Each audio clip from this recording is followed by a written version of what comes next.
কয়েক মাস আগেও আমি চিন্তা করতাম আমি সেভ করতে পারি না। বাট আসল ব্যাপার ছিল আমার খরচ কোথায় হয় সেটা আমি জানতাম না।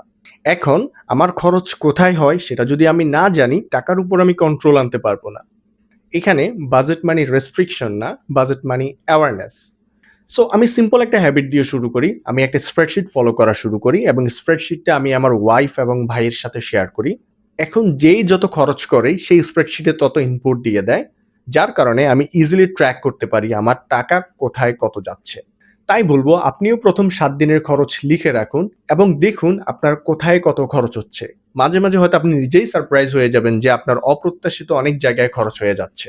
So the golden rule is earn, save, spend. প্রথমে আয় করবেন, আয় থেকে নির্দিষ্ট পরিমাণ সেভ করবেন আগে, এরপরে বাকি অংশ দিয়ে বাজেটিং করবেন। কোথায় কত খরচ করবেন সেটা লিখে রাখবেন এবং এটা যদি পুরো মাসব্যাপী আপনি ফলো করেন, মাস শেষে দেখবেন আপনার ভালো একটা অ্যামাউন্ট সেভ হয়েছে।